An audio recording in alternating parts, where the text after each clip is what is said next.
9:30. Antes hablaremos del sector de la fruta y de los docentes, y por varias cuestiones. El sindicato del profesorado de Extremeño PIDE ha lanzado una campaña para exigir que los presupuestos del año que viene incluya la recuperación salarial de los maestros y profesores, pero también queremos conocer cómo les afecta el acuerdo sobre flexibilización de la jornada de trabajo de los empleados públicos que ayer aprobó el Consejo de Gobierno de la Junta de Extremadura. Saludamos al presidente del sindicato PIDE, José Manuel Chapado. José Manuel, bienvenido. Muchas gracias, buenos días. Pues si te parece, empezamos por el final, por ese acuerdo de flexibilización de la jornada, una medida adoptada ante la imposibilidad legal de reducir a 35 horas la jornada semanal, porque es algo que depende del Gobierno. Ahí aparecen, por ejemplo, el disfrute fraccionado de los asuntos particulares, la reducción de la jornada laboral por cuidado de menores o familiares enfermos, una bolsa de horas para asuntos personales, la flexibilidad horaria también cuando comienza el curso escolar de los hijos. ¿Se sienten excluidos los docentes de ese acuerdo? No es que nos sintamos excluidos, es que hemos sido excluidos de dicho acuerdo. Se ha institucionalizado por parte del Consejo de Gobierno un acuerdo que se llegó a la Mesa Sectorial de Administración General en el mes de septiembre, y desde entonces hasta ahora en Sanidad y en Educación ni siquiera se han convocado unas mesas sectoriales para tratar del tema. O sea, nos han dado totalmente de lado, se nos ignora por parte de la Administración y parece ser que hay trabajadores de primera, segunda, tercera categoría, y en algunos casos parece ser que somos de regional preferente. Asumen que con el curso comenzado es complicado reducir la jornada laboral porque podría afectar a la organización del curso, pero al menos considera que sí se podrían implantar el resto de medidas de conciliación. Pues claro que sí, o sea, tú, para que veas la diferencia de criterio por parte de nuestra administración autonómica, los docentes no tenemos asuntos particulares, o sea, no tenemos la posibilidad de, si un día tenemos que acompañar a un familiar al médico, o si se nos muere un tío, no podemos ir al entierro porque no tenemos asuntos particulares dentro de lo que sería nuestra licencia y permiso. Ahora a los funcionarios de Administración General, y yo me alegro por ello, y lo que queremos es que se aplique también en educación, se les permite incluso fraccionar los días de asuntos particulares. ¿Qué significa fraccionar?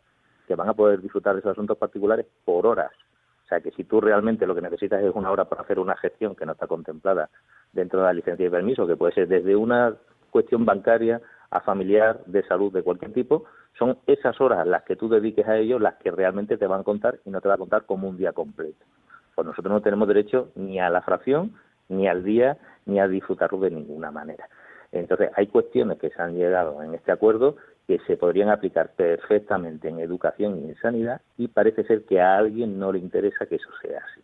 No lo entendemos porque ya llevamos, son 9 años los que llevamos sufriendo las consecuencias de una crisis que nosotros no causamos, pero que sí estamos pagando. Y dentro de esa crisis ya no solamente es la cuestión económica, sino son nuestras condiciones laborales. Las plantillas se han reducido, los presupuestos de los centros se han reducido y han encogido en algunos casos hasta unos niveles miserables, y nos encontramos con que una vuelta de tuerca más, hay una discriminación total en relación a los que serían los maestros y profesores de Extremadura, que parece ser que no tenemos los mismos derechos que el resto de los empleados públicos.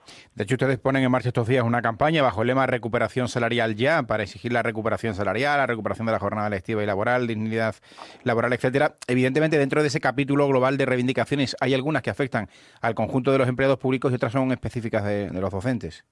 Sí, porque aquí dentro de lo que sería la normativa que sacaron los gobiernos anteriores para racionalizar el gasto público, unos de ellos eran específicas de educación y nos hacían tanto daño pues como que, por ejemplo, no se sustituían las bajas de profesorado o que se producían en los centros hasta que pasaban al menos 10 días, lo cual ya no va en contra solo de las plantillas de los centros, sino que va en contra de la ciudadanía en general, ya que impide que esos alumnos tengan una escolarización adecuada que les permita progresar y que les permita aprender para el día de mañana. O sea, que se ha llegado a jugar incluso con la educación de nuestros hijos, impidiéndoles que en algunas situaciones, que estamos hablando de enfermedad, donde se le descuenta al funcionario de su sueldo los días que falta, en la parte proporcional establecida por la ley, que además no se puedan cubrir hasta al menos 10 días. De media quitaron un 5% a los empleados públicos. En educación y en sanidad hay un gran número de funcionarios que son del grupo A1 y del grupo A2. Estamos hablando de que a ellos se les quitó en su momento del sueldo y todavía no han recuperado directamente el 7,1% de su salario. Si a ello le unimos la pérdida de poder adquisitivo, estamos hablando de que más de un 20% de poder adquisitivo se ha perdido por parte de todos los docentes y de todos los sanitarios de nuestra región. En el caso de los empleados de Administración General, al ser de grupos inferiores, la mayoría de ellos, la reducción ha sido inferior, pero también es igual de sangrante debido a que sus salarios también son inferiores. Entonces, hay cuestiones que parece que se están riendo de nosotros. O sea, seguimos viendo cómo se siguen nombrando asesores en todas las consejerías, seguimos viendo cómo se hacen gastos espurios que no sabemos por motivos de qué se hacen, seguimos viendo cómo se nos llenan los centros de ordenadores y de pizarras digitales, en algunos casos metidos en cajas y almacenadas porque no tenemos ya sitio donde ponerlo, y sin embargo las condiciones laborales y económicas de nuestros centros y de nuestros compañeros están cada vez peor. Es evidente que la restitución de esos derechos en un caso corresponde al Gobierno central. No sé qué margen tiene también la Junta de Extremadura. Pues la Junta de Extremadura tiene un margen bastante importante. Cuando el gobierno de Zapatero decidió reducir la masa salarial total de todos los empleados públicos al 5,1%, había una parte que se aplicaba solo sobre determinados complementos. La Junta de Extremadura, en aquel momento, que además era el gobierno del señor Fernández Vara, decidió aplicarlo sobre todos los complementos a los que nos correspondía a los trabajadores. De tal manera que en los presupuestos de la comunidad autónoma para el 2010, pues había unas medidas urgentes y complementarias para la reducción del déficit público en la comunidad autónoma de Extremadura, con una disposición en la cual estipulaba que además se incrementaba ese recorte en esos complementos específicos que paga la comunidad autónoma.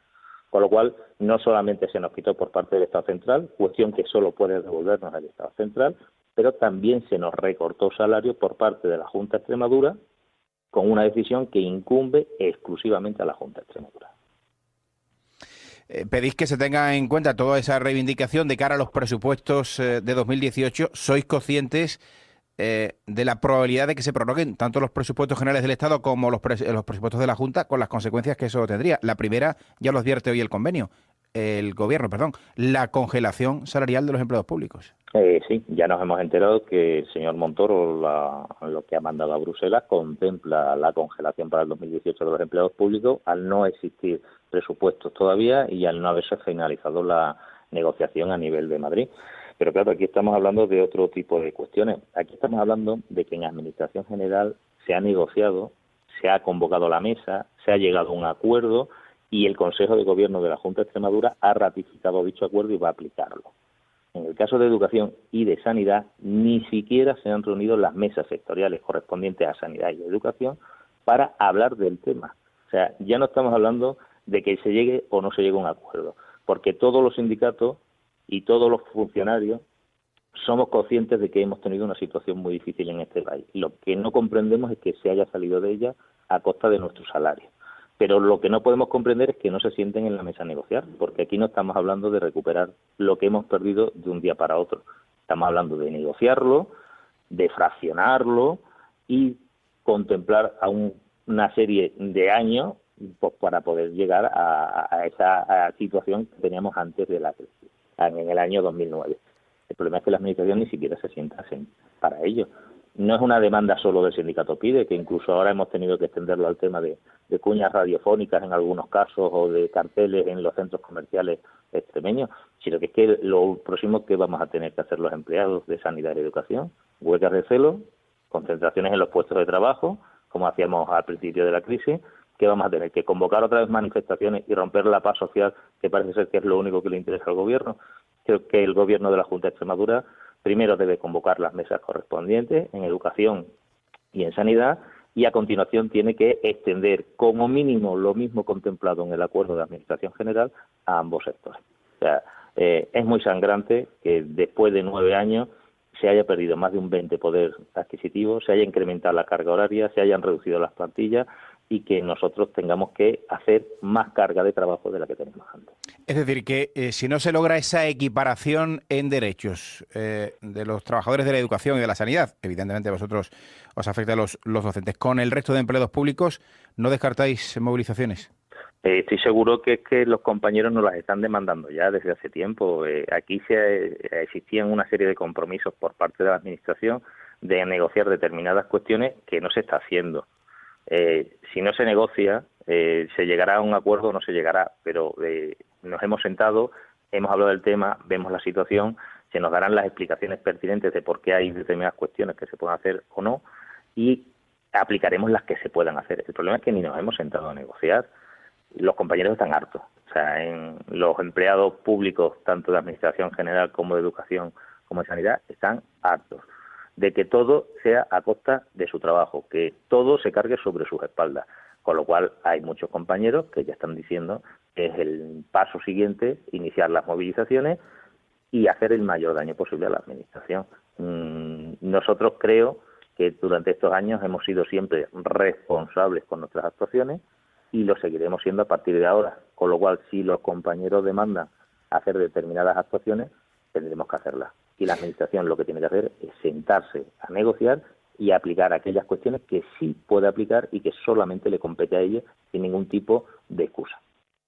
Una última cuestión, José Manuel, porque hay miles de profesores que están preparando las oposiciones que deben convocarse el próximo año, en principio oposiciones de secundaria. Digo deben porque con tanta incertidumbre las cosas tampoco están del todo claras. ¿Confiáis en que se cumpla ese calendario y en 2018 se convoquen esas oposiciones de docentes en Extremadura? Nosotros esperamos que sí. Hay un compromiso no solamente a nivel extremeño, sino a nivel nacional entre el Ministerio y las 17 comunidades autónomas, en la cual también está implicado el Ministerio de Hacienda, por el cual se ha hecho un calendario en que en los próximos 5 años se ofertarán más de 350.000 plazas de maestros y profesores a oposiciones, solamente por ese acuerdo. Además, se incrementaría con lo que es la tasa de reposición, o sea, con aquellas plazas que se vayan produciendo por jubilaciones y fallecimientos. Con lo cual, en el 2018, todas las comunidades vamos a convocar oposiciones de enseñanzas medias, que son secundarias, FP, escuelas de idiomas y otra serie de cuerpos, como por ejemplo conservatorio o maestras de taller, que también son necesarios y que podrían convocarse debido a que hay ese acuerdo a nivel nacional. Otra cuestión es que, como esos acuerdos, en la mayoría de los casos, vienen reflejados en los presupuestos generales, si no se saca una normativa adicional por parte del Ministerio de Hacienda autorizándolo, pues no se podría celebrar dicho procedimiento. A fecha de hoy, nadie ha dicho que no se vaya a producir esa publicación y, por lo tanto, todos creemos al 100% que va a haber oposiciones en el 2018. Imagino que sí reclamáis un calendario aproximado y también el número de plazas para tranquilidad de los propios opositores. Pues sí, porque ahora mismo solamente tenemos un número de plazas que proviene de la oferta pública de empleo del 2017, que son 361 plazas, y hay que incrementarlo con la oferta pública del 2018. Nosotros creemos que se podrían sacar otras 1.000 plazas más en Extremadura sin ningún tipo de problema, debido a la gran tasa de temporalidad que tenemos en los interinos extremeños. ¿Qué es lo que pasa? Que la gente tiene que prepararse las oposiciones, tiene que examinarse de un temario muy extenso, tiene que prepararse. Tenemos más de 100 especialidades en nuestros centros educativos. Todas no se pueden convocar. Seguramente se convocarían menos de la mitad, con lo cual el opositor tiene derecho a conocer si su especialidad se va a convocar a oposición y, por lo tanto, prepararse a conciencia para intentar obtener lo mejor de sí mismo y lo mejor para nuestro sistema educativo. O sea, ¿por que hasta 1.300 plazas de docentes de secundaria se podrían convocar en Extremadura? Nosotros creemos que sin ningún tipo de problema. O sea, estamos hablando solamente de que de esos 5 años se podrían sacar 1.000 plazas el primer año. Además, yo creo que debemos de recordar que en el 2012, en el 2014 y en el 2017 tocaban oposiciones de secundaria y no se han celebrado en Extremadura. Con lo cual, tenemos en algunos casos, en algunas especialidades de FP, trabajando por listas extraordinarias, por una segunda o tercera lista extraordinaria y con más de un 60% de tasa de temporalidad. O sea, de interino. Eso provoca unas plantillas inestables en nuestros centros educativos, con lo cual hay centros donde más del 50% de la plantilla es distinta a la que existía el año anterior. Así no se puede llevar a cabo un proyecto de centro, no se puede implicar el profesorado al 100% en todas las cuestiones que se derivan en el trabajo hacia sus alumnados y en lo que sería la consolidación de determinadas enseñanzas, sobre todo de formación profesional. Con lo cual, nosotros no solamente creemos que deberían de salir 1.000 plazas, creemos que podrían salir bastantes más. Pero creemos que al menos 1.000 plazas del 2018 más las 361 del 2017 podrían convocarse en Extremadura para examinarse en el mes de junio del 2018. José Manuel Chavado, presidente del Sindicato del Profesorado PIDE, muchas gracias, buenos días. Muchas gracias, Pedro. 9 de la mañana, 25 minutos. Nos vamos a Madrid porque comienza hoy la 9ª edición de Fruit Attraction, que es la segunda feria más importante de Europa dedicada al sector de la fruta y, por supuesto, como no podía ser de otra manera, Extremadura está presente con casi medio centenar de empresas. Estamos hablando de un sector que ejerce casi de locomotora de la economía de nuestro país tras el turismo y especialmente de la economía extremeña porque lidera las exportaciones. En Madrid está ya el director gerente de Afruex, que es Miguel Ángel Gómez. Miguel Ángel, bienvenido, buenos días. Hola, buenos días. ¿Se está enfriando ese motor que supone el sector de la fruta?